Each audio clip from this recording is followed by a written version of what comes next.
All right, so Saturday night, we've got a new lightweight champion of the world. That man's name is Ilia Topuria. He knocked out Charles Oliveria in one of the most sensational knockouts that we've ever seen. And that obviously begs the question now, who is he going to fight next? Because yes, of course, Paddy Pimblett got in the cage. Yes, there was Justin Gaethje that says he's going to retire. There's Arman Tsarukyan, that is the rightful #1 contender. So who is it going to be that gets to fight the pound-for-pound #1? That is correct. The new pound-for-pound rankings came out. Ilia Topuria has pipped Islam Makhachev. He's now riding high. John Jones has set sail. He's gone off. He's in Thailand. He's living his best life. I don't know what he's doing right now, but he ain't fighting and he ain't on the rankings. He ain't #1. No, that man's name is Ilia Topuria. You knock out Holloway, Volkanovski, and Charles Du Bronx Oliveira in sensational fashion like that, I'm not surprised. And by the way, he never knocked anyone out before he signed with the UFC. Nothing but submissions, one after the other. Submitted Bryce Mitchell. Bryce Mitchell actually gave him a bit of work. And that fight, that loss that Bryce had, where he said that he was sick and he was kind of embarrassed, that has aged quite well for Bryce Mitchell. Okay, hey, I got the flu. Let's fight next week. I would, but that's not the case. If I don't fight now, I'm living off of a couple $1,000 till February. And so I took the fight, but I thought I would win, bro. So anyway, who's he going to fight next? So if you go by meritocracy, of course, Arman Tsarukyan is the #1 contender. And to have it right, that should really be what's next. However, he was supposed to fight Islam, and he never made it to the scale. He pulled out of the fight. He never made weight. Dana said at the post-fight presser. Well, it's not about getting back in the good graces. It's about, the guy had the opportunity to fight for a title and didn't make weight. He claimed that he had a bad back, right? Regardless of what happened, he never showed up at UFC 311 at the Intuit Dome, okay? And we know Moicano stepped up. When you're putting millions and millions of dollars into promoting these events, you need someone that's dependable. So he has to prove himself. Now, of course, he was the backup fighter and he did make weight. And Dana White even said that goes a long way to making up for what happened. But is it going to be him next? We don't know. Justin Gaethje, he said that, listen, if I don't get a title fight next, I'm going to retire. Once I know that I cannot win undisputed championship belt or fight for one, then I'm going to, I might as well hang up the gloves. But if you saw Dricus Du Plessis, that is the main event at UFC 319 going down in Chicago, taking on Khamzat Chimaev. He was standing around talking. He said that the co-main event in Chicago will be Paddy Pimblett versus Justin Gaethje, okay? It's going to be a big card. The co-main event is Paddy Pimblett and Justin Gaethje. That's an awesome fight. So maybe that's why it wasn't planned or scripted that Paddy was supposed to go into the ring. Because if the fight's already set, what the hell is Paddy doing in there? Ladies and gentlemen, are you struggling to get the sleep that you need? Are you waking up not refreshed? Do you have a little brain fog? Are you tired? Are you in a bad mood? Are you not getting the rest that you need? Well, that is where this luxurious, premium, soft, fully adjustable mask comes in. I can't see a damn thing right now. Listen, I know everyone's going to say, Bisping, you're already blind. I'm blind in one eye, but with this thing on, I can't see a thing. No sunlight's getting in, and I will sleep like a baby. The reality is, the days are getting longer. The sun is getting brighter, and all that extra daylight can feel amazing, but it can quietly sabotage your sleep.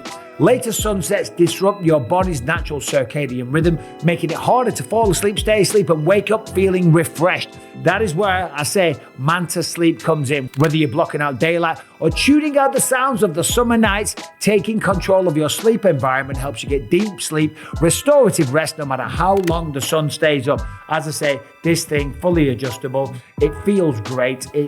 You don't see a thing. You absolutely do not see a thing. The code is Bisping if you want a discount. Head over to mantasleep.com. I got to take it off because I can't see a thing. It feels nice. It doesn't feel like you're wearing a thing. Okay, and if you want to sleep like a baby, mantasleep.com. Use the code Bisping, get yourself a discount, and get yourself a good night's sleep. Now, we don't know the situation here, okay? Doesn't sound like he's going to fight Justin Gaethje, because Justin Gaethje is talking about, listen, I want a title fight, or I'm going to walk, I'm going to retire, and all this type of stuff. But Dricus Du Plessis, as the champion, as someone that gets a percentage of the pay-per-view, he probably has a little bit of info as to who is going to be on the undercard, okay? Now, regardless of the co-main event or whatever it is, it doesn't matter. Khamzat Chimaev versus Dricus Du Plessis is going to be a sensational matchup. And speaking of which, of course, some people had their reservations reservations as to whether or not Khamzat Chimaev would be able to enter the United States. Well, footage emerged. He is in the country. He is in the red, white, and blue. The US of A. He's fine. He's going to be fighting Dricus Du Plessis. He's doing podcasts. He's doing training. He was on the Jackson podcast. So he's in the country, no problem. And I'm telling you right now, that fight is going to be gigantic. And I cannot wait to see it.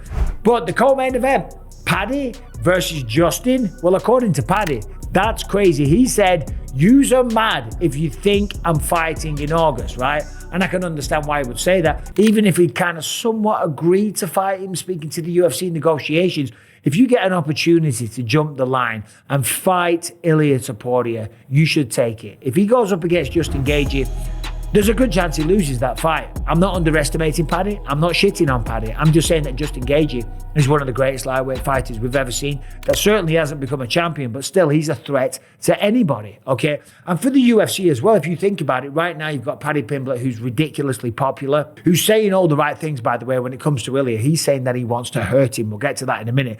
But Paddy's star is massive, okay? You want to capitalize on that right now. And you want to put him against Ilia Topuria. Ilia Topuria, by the way, is the most followed fighter, current fighter on the UFC roster. The man is an absolute superstar, knockout power. He's got the submissions, the wrestling. He's got everything, okay? And you put him against Paddy Pimblett, I'm telling you, that will do ridiculous blockbuster numbers. So Arman Tsarukyan should come first, okay, because, you know, meritocracy is ranked number one, but he was unreliable. Justin Gaethje, he needs to fight someone. I don't think he's going to get the title fight. And maybe the fight against Paddy made a lot of sense. Paddy versus Justin, winner, number one contender matchup, gets to fight Ilia Topuria or Islam Makhachev or whoever it would have been when they first sat down talking about it.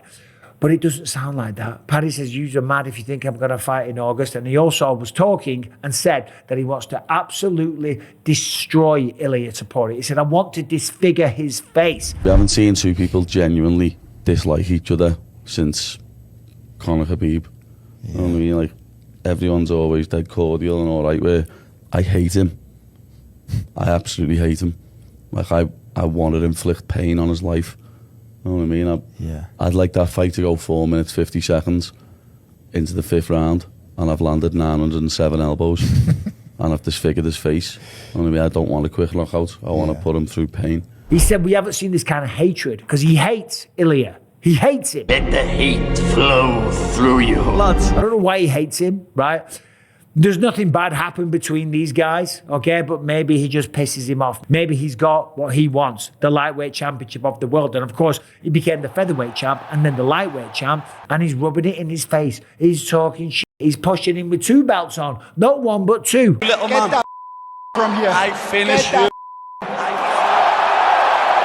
Right? So that will piss you off if you are a competitor. I don't think Paddy really deep down hates this guy, but that's what he said. And Paddy wasn't just talking strongly about Ilia Topuria, saying that he hates him. He was also talking about the game plan of Charles Oliveria. He said, "What the f*** was that game plan, lad? Stand in front of him and get punched in the face. It blew my mind how stupid he can be.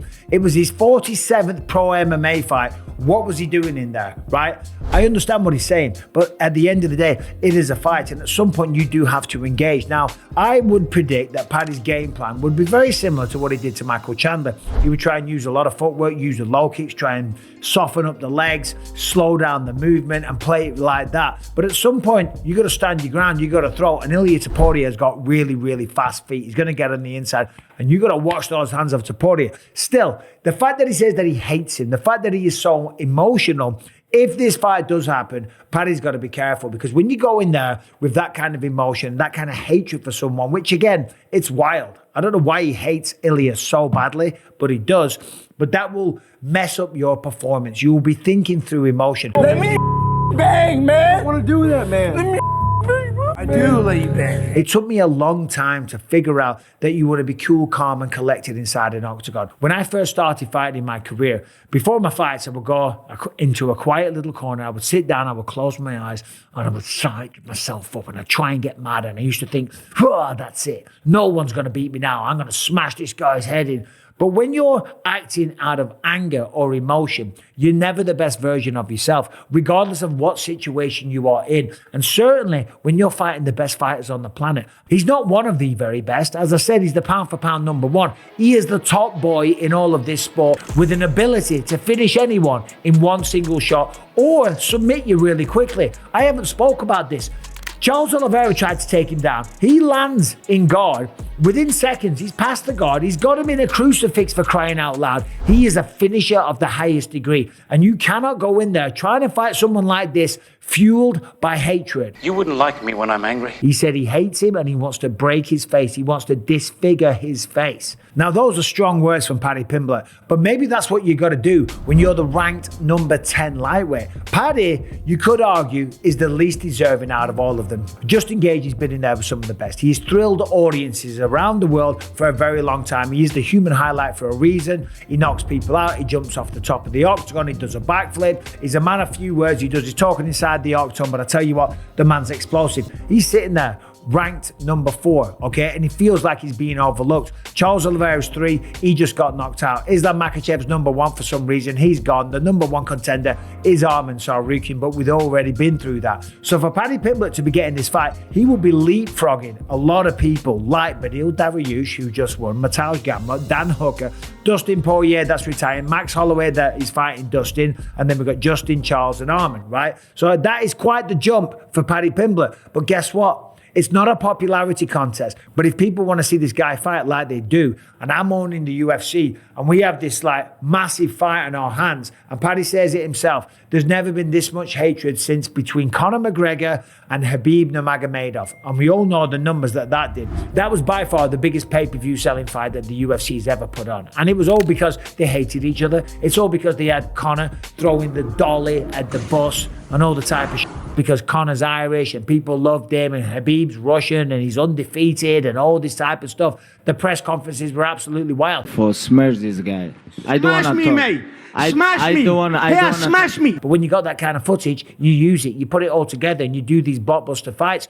And that's what they've got with Ilia and Paddy. They don't like each other. Everyone loves Paddy. Ilia Topuria is the most followed guy on all the UFC roster, okay? He's taken over the sport. He's ranked number 1. You want to give him a fight that the people are going to tune in for. This man's an absolute superstar, and so is Paddy Pimblett. And they might not like that. And a lot of people in the top 10 aren't going to like it. Justin Gaethje probably isn't going to like it. But if I am the UFC, if my name's Dana White, I'm probably going to book them both at Madison Square Garden. And Justin Gaethje, maybe he gets the winner, okay? So anyway, there it is. I say Ilia versus Paddy goes down at MSG. I've said that on a couple of videos already. Arman Tsarukyan is the number 1 contender. He's getting pissed off. Justin Gaethje is on the verge of retiring. Ilia Topuria is the pound for pound number 1. Islam Makhachev has ran off to welterweight. What do you think of this whole situation? Who should Ilia Topuria fight next? And I just want to say one more time, congratulations to this man, because he has stepped up. He has talked the talk. He has walked the walk.